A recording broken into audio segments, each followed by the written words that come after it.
¿Qué tal? Buenas tardes, buenas noches, buenos días, según la hora en que usted nos esté haciendo el favor de vernos, de seguirnos, de estar en contacto con nosotros a través de nuestras redes sociales. Yo soy Jaime Arismendi y este es Al Margen Periodismo Libre, un espacio que, como usted lo sabe, no es para leer noticias, sino para hacer comentarios de lo que sucede, de lo que pasa, de lo que vemos, de lo que observamos, desde aquí, desde cualquier punto del país, algunos comunicadores que están en contacto con nosotros. Y bien, pues hoy es jueves 1 de agosto, el primer día del octavo mes de este primer 2019, es el inicio también, es el primer día también estoy saliendo aquí de una pequeña, un gripe, pero ahí vamos bien. Este es el primer día del noveno mes de inicio de gobierno del presidente Andrés Manuel López Obrador. Ya concluyó sus primeros 8 meses de mando, en el mando de la nación. Y bueno, vemos ahí los comentarios que si los agoreros del desastre, que si va a caer la economía, que si no va a caer. Hoy precisamente en su conferencia mañanera, Andrés Manuel López Obrador ofreció cifras de cómo se han dado los primeros 2 trimestres de cada inicio de nuevo gobierno. Y bueno, pues es muy ilustrativo el tema. Lo pondremos más tarde en nuestras redes sociales, en nuestros espacios también de Argón México, Agencia Informativa, y de CXU News también, para que ustedes lo tengan, para que tengan acceso y puedan compararlo. Sean o no gente que esté de acuerdo con él, pues ahí están los datos, eso es lo que se puede ver, más allá de los comentarios y de los malos augurios, que si le va a ir bien, que si le va a ir mal, pues ahí se va dando uno cuenta de cómo van las cosas. Y bueno, decirles que hoy, el 1 de agosto, es el 213º día del año, de acuerdo al calendario gregoriano, y el 214 en los años bisiestos. Es decir, hoy, a partir de hoy, quedan únicamente 152 días para concluir este 2019. Y también respecto al santoral, le podremos decir que hoy celebra su santo, quienes llevan por nombre Alfonso. Tenemos muchos amigos de nombre Alfonso. También quienes llevan por nombre mujeres, que en este caso fe, esperanza y caridad. Es el día de fiesta para ellos, para las poblaciones o los poblados donde existe alguno de estos patronos, como les llaman los santos, pues estarán de plácemes, estarán de fiestas.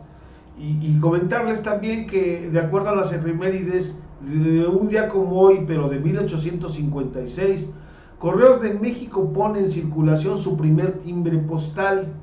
Eso fue lo que ocurrió en 1856. En 1914, un día como hoy también, Alemania le declara la guerra a Rusia y con ello le da inicio a la Primera Guerra Mundial. Para 1920, también un 1 de agosto, Mahatma Gandhi inicia su campaña de desobediencia civil en la India, que lo lleva finalmente a derrocar, con una forma pacifista, logra derrocar el colonialismo impuesto por los británicos, que luego fue seguido por franceses. Bueno, pues logra erradicarlo y darle paso a lo que después se conoce como la gran nación de la India. Y es en 1969, también un 1 de agosto, cuando se inaugura aquí en la Ciudad de México el metro, se inaugura la primera línea del metro. Estábamos recién rebasados del 68, tanto del movimiento estudiantil, que terminó con la Plaza de las Tres Culturas y la matanza en las Tres Culturas, y luego dio paso también a las primeras Olimpiadas que organizaba nuestro país a nivel mundial, los Juegos Olímpicos. Y bueno, pues ahora pasamos a algo de lo que queremos comentarle a usted.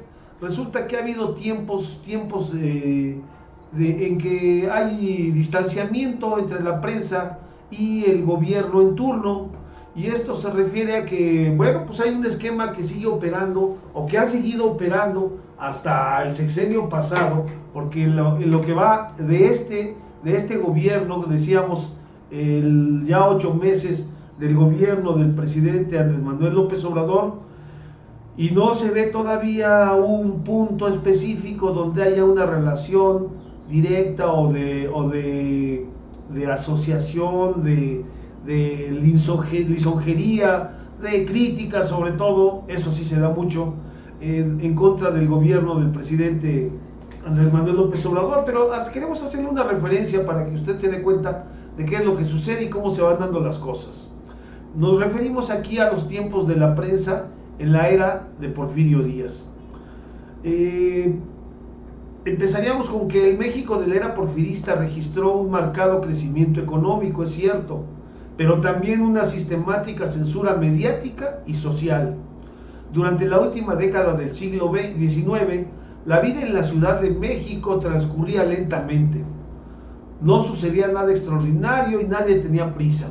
Los hombres podían darse el lujo de pasar varias horas en los salones, gastando $1 por cada copa de ajenjo, que era la bebida de moda entre los intelectuales, para discutir temas de actualidad. Uno de ellos era si el nuevo siglo empezaría el 1 de enero de 1900 o el 1 de enero de 1901. Ese debate que incluso se volvió a dar aquí a finales de 1999 y en el umbral del 2000, que volvían a decir, bueno, ¿qué pasa? ¿Cuándo empieza el milenio y cuándo termina? Pues sí, la verdad es que ese debate yo creo que va a seguir todavía cada centuria y cada milenio, porque hay que recordar que los primeros 10 dígitos se cuentan no del 0, porque el 0 no existe, es del 1, 2, 3, entonces debería contarse el milenio del 2001, pero bueno, esto ya será otro tema de otro día. Le recordaremos también que en aquel tiempo, durante la era porfiriana, Francia era el centro cultural del mundo y en el México porfiriano resultaba indispensable hablar francés para demostrar refinamiento. De Francia se habían importado los ideales de su revolución, libertad, igualdad y fraternidad, así como el positivismo, la doctrina que había premiado la economía, la política y la educación en nuestro país.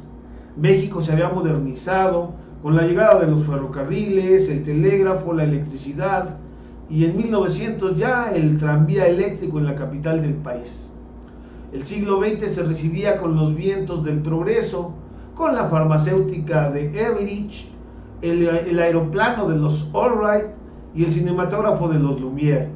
Atrás quedaban décadas de luchas intestinas en pro de la libertad, en las cuales muchos países de América habían recuperado su independencia. Congruente con el positivismo, la psicología era la ciencia del momento. Pues sí, ese era el México de la era revolucionaria.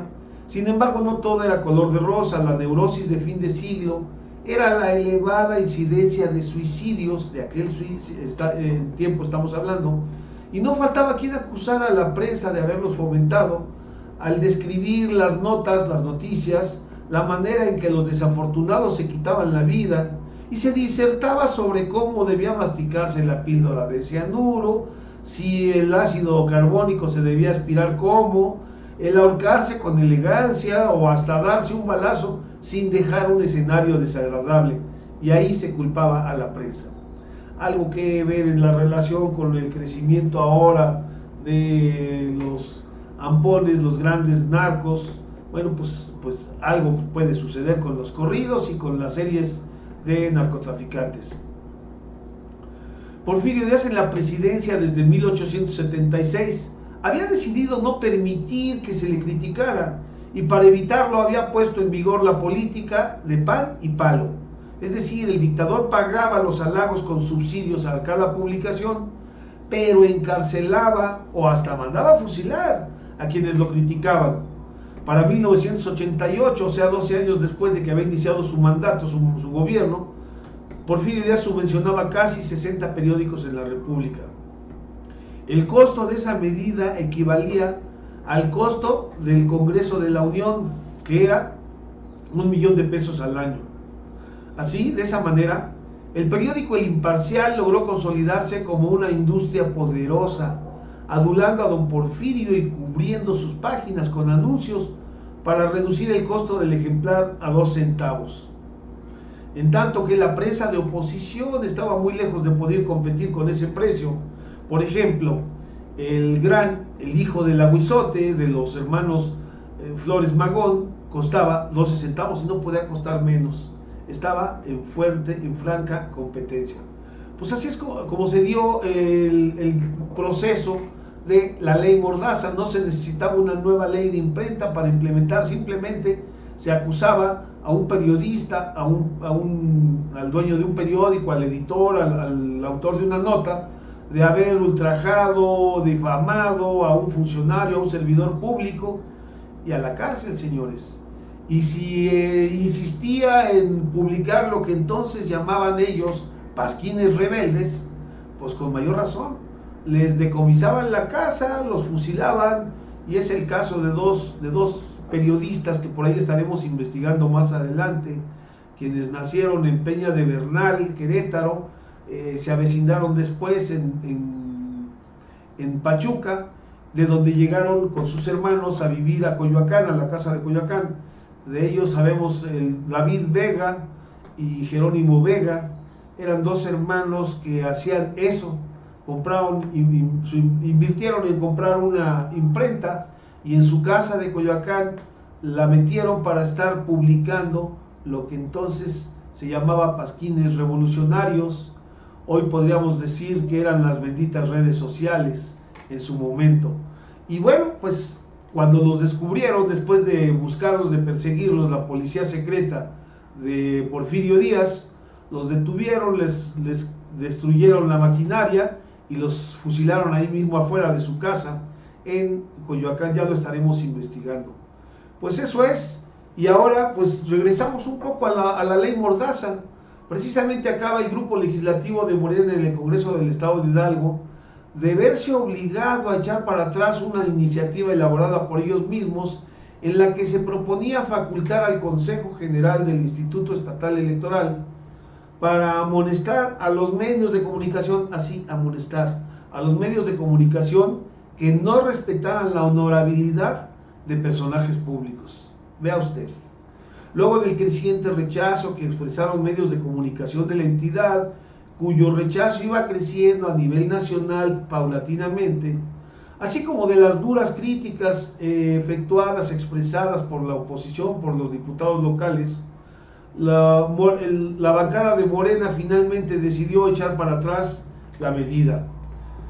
En las modificaciones que planteaba para el Código Electoral Estatal, suprimió el artículo 35 que establecía las amonestaciones para los medios de comunicación que no respetaran el honor de candidatos y dirigentes partidistas, ¿sí?, independientemente de las penas y medidas de seguridad en que incurran por esta conducta.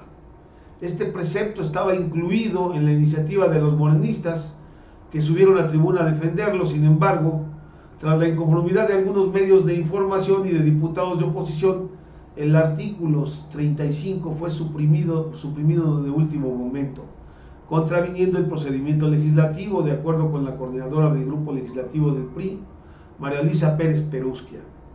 La legisladora de Morena, Roxana Montealegre Salvador, señaló que la modificación de último momento fue porque chocaba con la reforma que se presentaría para acabar con los delitos de calumnia y difamación.